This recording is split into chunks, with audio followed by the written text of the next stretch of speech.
Attorneys Luke Harrison and Ann Larson appear with Jackson Vogel.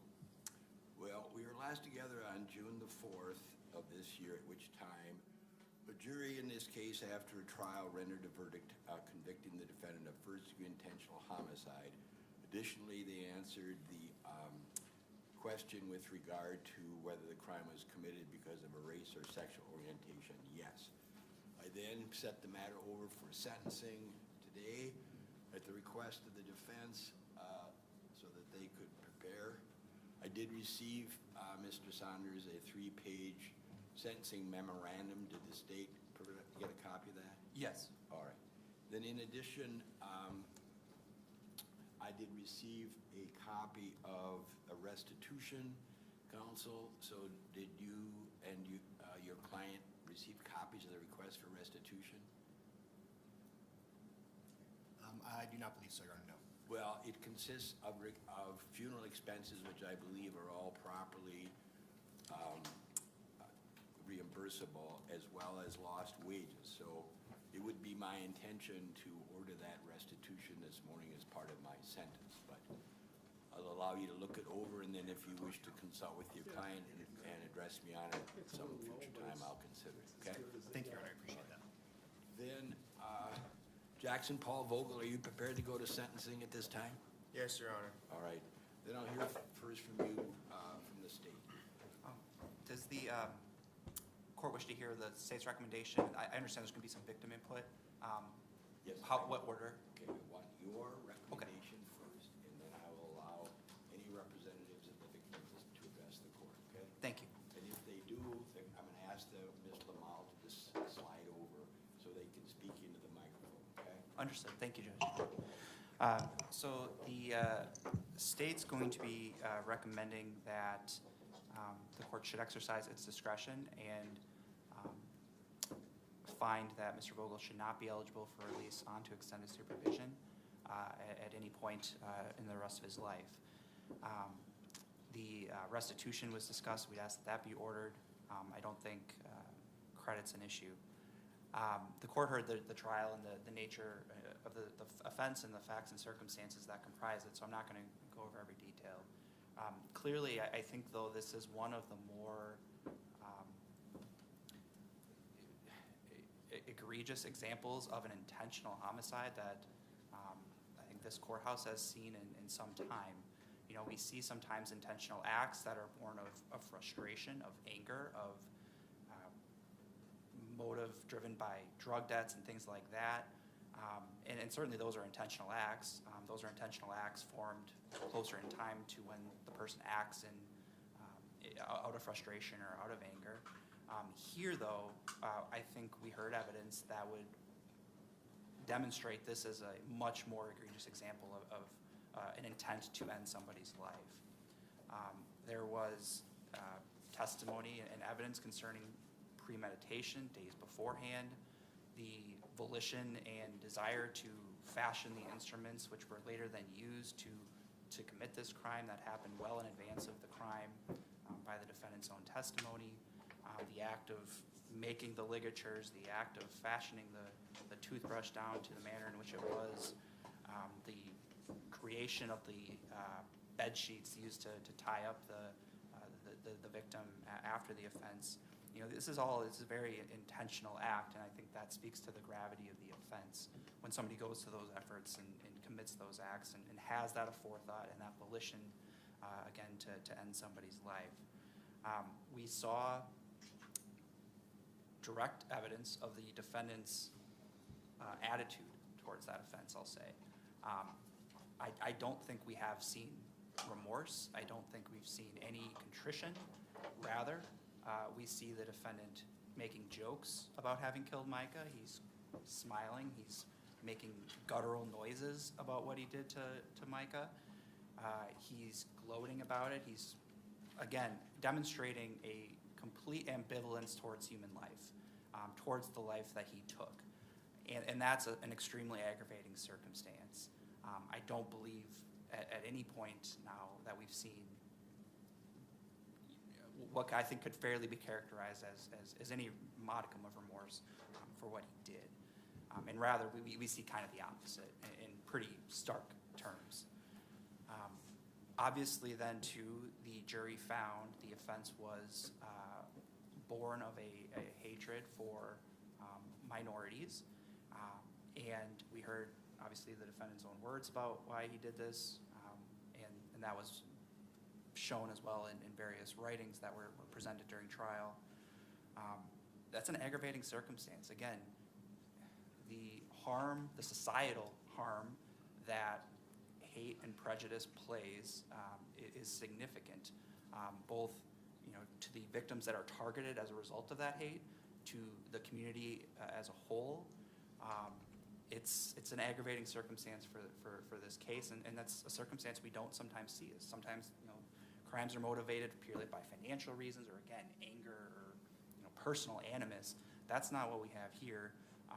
There was very minimal interaction. I think the only conclusion we can draw from the evidence we heard is the defendant wanted to kill somebody because of their race, because of their sexual orientation, and he did so. And when people act out of that motivation, that is an extremely concerning circumstance. That's an attitude and a belief system that is ingratiated, that's very hard to rehabilitate one from. And we saw it's not just words or lower level actions that Mr. Vogel acts upon and harms people and damages property or says mean things. It obviously motivated him in this case to, in a very, very disturbing manner, end somebody's life for those reasons. So the nature of the offense, the gravity of the offense, the need for punishment can't be overstated in a case like this. We then look at the prior history of the defendant, and some of that was filled in a little bit in the sentencing memorandum regarding some of Mr. Vogel's background. Obviously, he's been incarcerated since I think 16, either in the jail or now in the prison system, and he's obviously a young individual. With that said, the offenses that the defendant has committed in that short time are alarming. The underlying conviction for which Mr. Vogel is serving a sentence is attempted first-degree intentional homicide. I believe that's of essentially a foster mother or something like that. We heard some description of that. The circumstances of that case are alarming in and of themselves, but also when we consider what the defendant did in this case. The defendant repeatedly stabbed that victim multiple times with a large knife, put his hands around her neck, and was trying to strangle her as well. And it really, just in reading the criminal complaint in that matter, it's rather remarkable that that individual survived. But so we see a very concerning prior conviction, even though there's just the one. The defendant also, I'm aware, has a pending matter, which I think is relevant for character. As a result of that underlying offense, the defendant threatened the presiding judge and the prosecutor who prosecuted that prior case, attempted homicide. That was a Racine County case that I understand is still pending.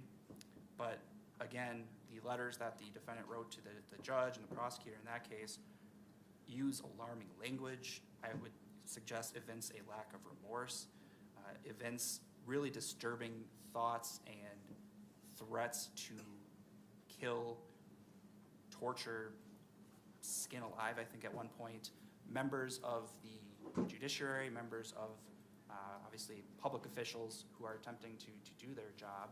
And I think that all evinces the severity of the offenses, lack of remorse to this day, and I think a concerning lack of character. So when we look at what the defendant did in this case, the prior history, I understand the defendant's a young individual, and the state recommending that he never be released is a significant punishment. The state's of the belief that that is one wholly befitting of what the defendant did in this case, why he did what he did in this case, and considering the prior record.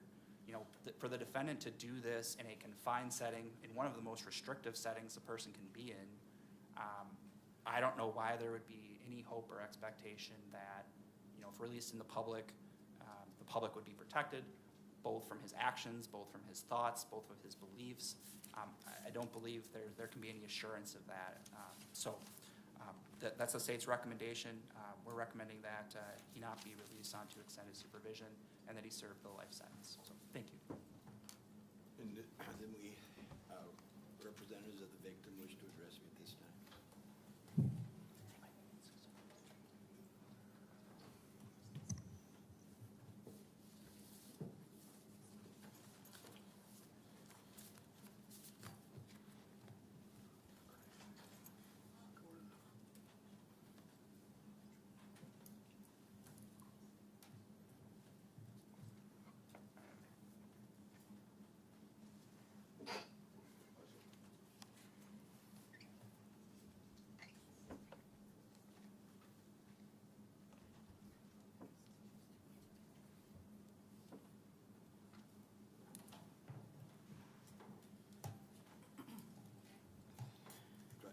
And speak into the microphone, please. Thank you. Your Honor, my name is Phyllis Laureano. I am the mother of Micah Laureano. And before I begin my statement, I want to say that I am so grateful for my family, friends, and to everyone that has shown their support for Micah. There are no words powerful enough to express the pain of losing Micah, who was murdered on August 27, 2024. On the day he was murdered, my life and lives of everyone who loved him changed forever. Micah is my son. He is my heart, my joy, my purpose. Micah was 19 years old when his life was taken from him. He was just beginning his life's journey. He was funny and had an infectious smile. At Micah's funeral, his dental hygienist came to pay her respects. Micah was a patient of hers since he was like 3 years old. She just said that he had the most beautiful smile, perfect teeth with no cavities, and just a wonderful boy. Micah was loved by so many people, touching so many lives. He had so many talents. He was so creative and passionate about writing. He loved to draw. He loved music. He liked to cook and bake. He was taught by his abuela, which is his grandma, and his Titi M and R, which are his aunts. He loved playing board games, especially Monopoly. When I got Micah's property back from GBCI, my kid impressed me. He literally made his own Monopoly board that made me laugh and cry at the same time. He loved making videos and taking mass amounts of pictures.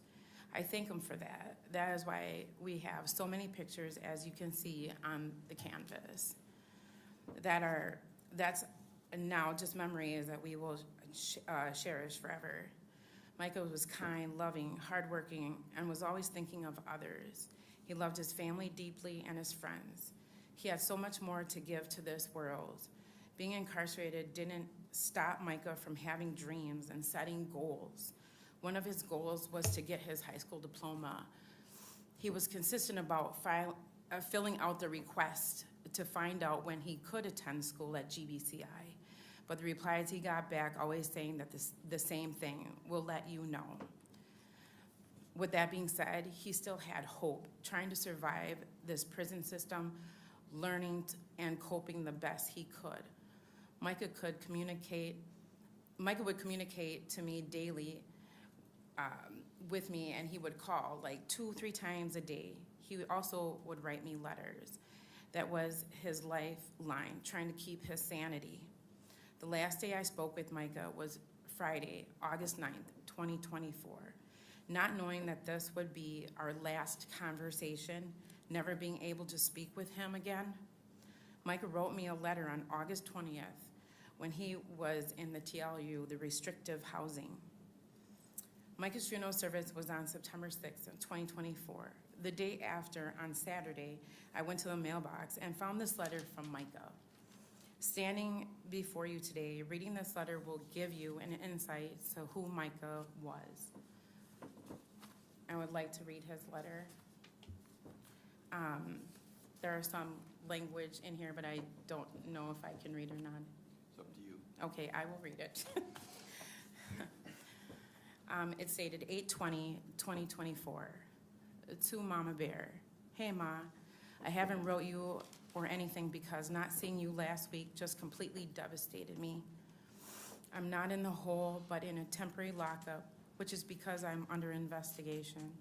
With all that shit that went down 2 weeks ago, I wasn't eating for days, and I was on the verge of committing suicide at one point. This whole thing kills me more than anything. Nobody is telling me anything at all about this, and they lost my fucking glasses, Ma. How the fuck do they do that? This shit sucks. Damn it. I should be able to call you soonish, but like I said, I haven't been out of bed much. I'm praying so hard that they move me to the MU, which is the loony bin, LOL. But that's where all the gays and he/she's go that are vulnerable and overly unsafe in general population. I guess it's 100% better than GP as far as safety, and they have washing machines and day rooms to be out and chill in all types of good. I would get church and school and probably a job too. I hope. If I don't hear anything or they find nothing, they have to release me from TLU back to GP, so that will be on the 30th of August, if all else fails. They can't keep me in TLU past 21 days. I also probably will be placed in a medium safeguard to safeguard me for the rest of the time I will be there. I meet with them for them to tell me on October 9th or something, a few days after my birthday. I'm turning 20. This is absolutely crazy to me, Mom. I'm glad I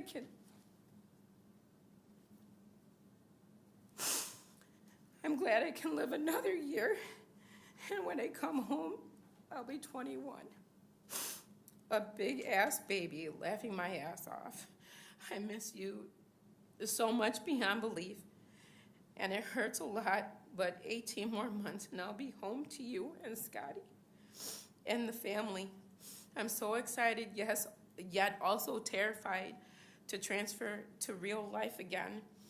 It's a lot to deal with.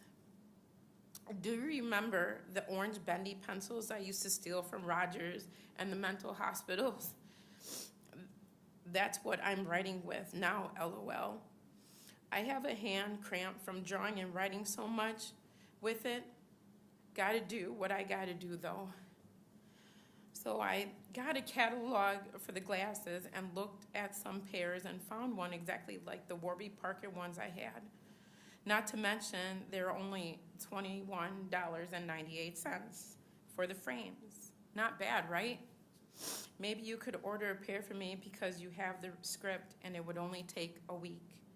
They're gonna charge me for a replacement pair, which is bullshit, but yeah, I'll send the number for it and you can look at it online and let me know when we talk next.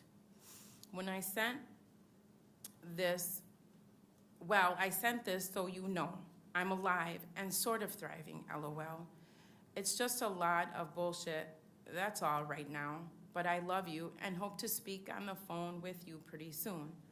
Tell Scotty I love him and let everyone know I'm okay right now. Love you, Mama Bear. From Micah Jellybean. P.S. I see the therapist tomorrow too. She was on vacation when I wrote her, but she can help me out a lot. I thank God that Micah wrote me this letter. It gave me some insight on what was happening to Micah in GBCI before he was murdered.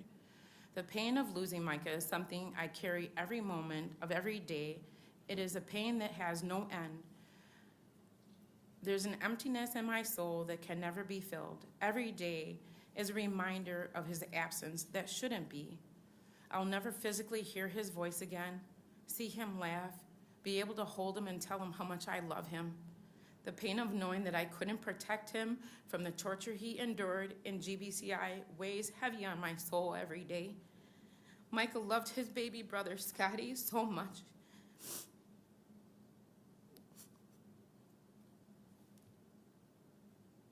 He was so amazing and patient, helping me with Scotty and the challenges we faced with his autism.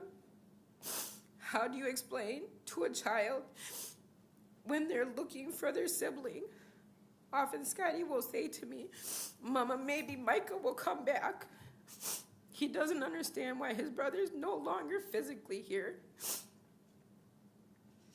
The impact on my son being murdered has no fair justice. I stand here before you today on Friday, June 27, 2025.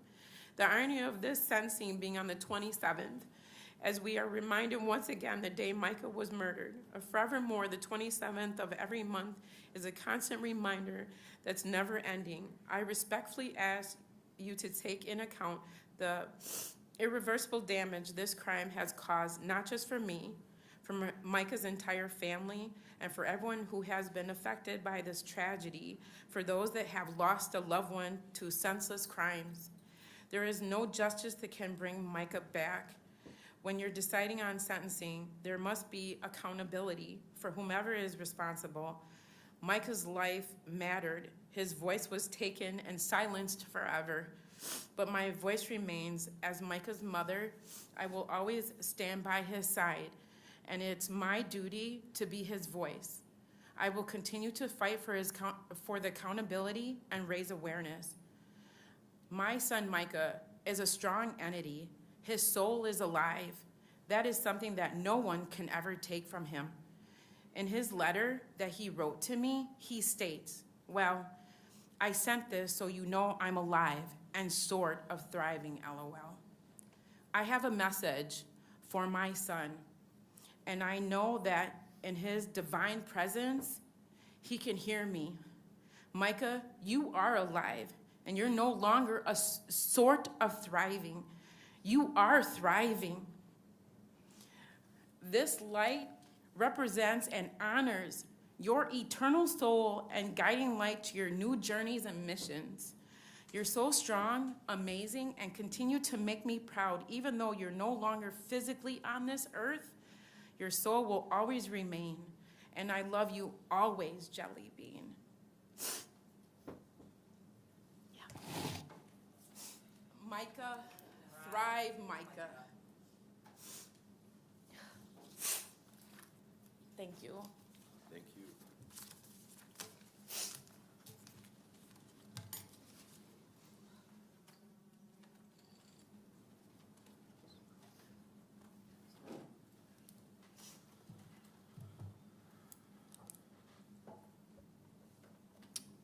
Anybody else?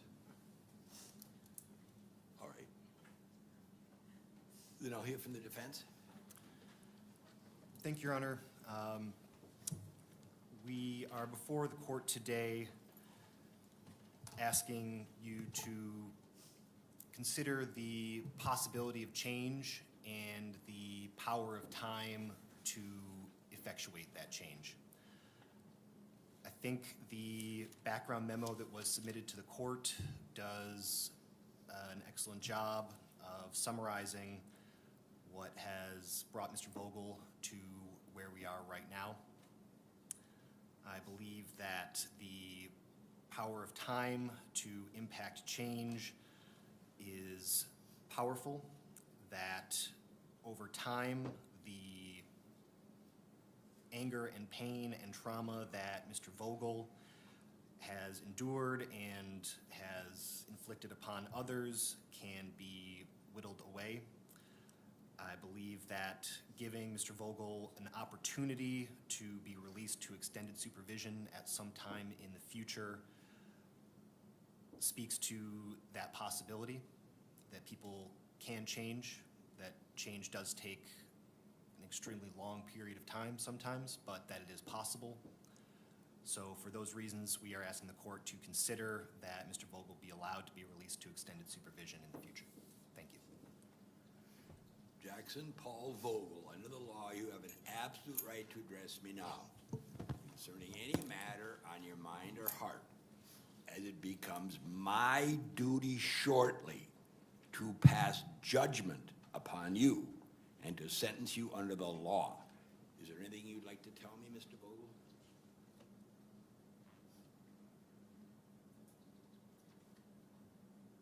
I may not show remorse I may not be able to understand emotion. I may not be able to understand remorse itself.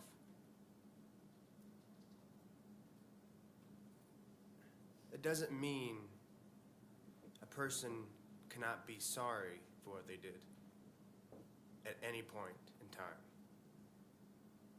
Because I am sorry. But on the other hand, I don't believe in holding on to the past. That is something that we cannot change. The past is something that I have experience in holding on to. It's hate that's the poison. Hate that consumes everything. And that is something that I've held on to my entire life. To some great, horrible things that I've done, said. That doesn't mean that I'm not sorry for what I've done. That doesn't mean that I don't have a sliver of regret. Because I'm not showing remorse, because I don't have emotion. That's not something I can understand. I can't rack my brain to understand it, but I am still sorry for what I've done. That's all. Jackson Paul Vogel, I address you now.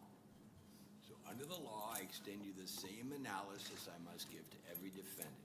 I must consider protection of the public, punishment of the defendant's rehabilitative needs and deterrence. However, you appear before me having convicted of first-degree intentional homicide. In many jurisdictions, that's a capital offense. And in some jurisdictions, the jury had answered a proper question, I would be imposing the death penalty today. However, that's not the law of this state. This state says a mandatory life in prison sentence must be imposed. That's my duty. The only discretion I have is whether I ascertain that you can be eligible for extended supervision. Well, we need to reflect on August the 27th at 2024. You set in motion all the things that bring us here today.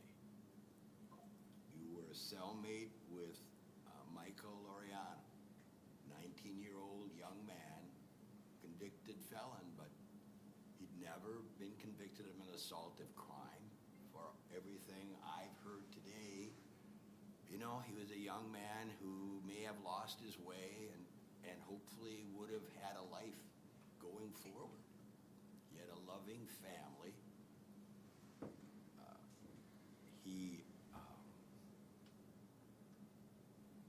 I want to share with you that, you know, what you saw from the mother today was a human expression of grief. Grief comes from the ability to actually appreciate a human life and then to have huge pain inflicted when you lose that life. I'm an old man. I've had that pain many, many times because I've loved like Micah's family's loved. I try to also now look at the character of the offender, and the memo from your defense team helps me at least understand how you've arrived where you are. Just so Micah's family knows, he was beaten all the time. He was abused by every adult to whom he could have shown affection and from whom he might have gotten affection. The result of that is a note. It's Exhibit 17. Kill all humans. Then a derogatory term directed to Micah, kill all. And then finally, another derogatory term directed to gay people. The first one directed to African Americans. But I believe he wrote those things down But the most chilling thing is the first thing: kill all humans. My life's experiences persuade me that to perfect the killing machine against humans, you would have to isolate someone, and then their only contact with humans would be pain and misery, so that their response, like an attack dog, is any time they are exposed to a human, they go enraged.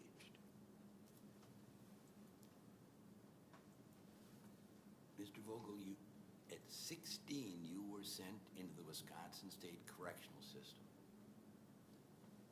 8 years later, you commit a crime in which an anonymous human being to whom you had no real relationship is placed with you in a cell, and in a very short order, you process the decision to kill him. You kill him in an opportunity where you basically garrote him with a clothesline. Your testimony is, in your statement, you put your knee up against him and then you pulled him back till he went limp, till you literally squeezed the life out of him. And in your initial statement to the police, what's so frightening is you were excited about that. You felt rewarded that you'd taken another human life. That suggests so clearly to the court that with regard to my duty to protect the public, it's absolute. I believe you're a killing machine. I believe that after 8 years in the state prison system, there's been no change. And therefore, I have no ability to have an expectation that you will ever change. That you will either be a risk to every human being, to every guard, to every nurse, to every inmate, to anybody you are exposed to at any given time. You could flip a switch. They meet all the boxes. They're a human being. They are whatever. They are whatever. I'm bored.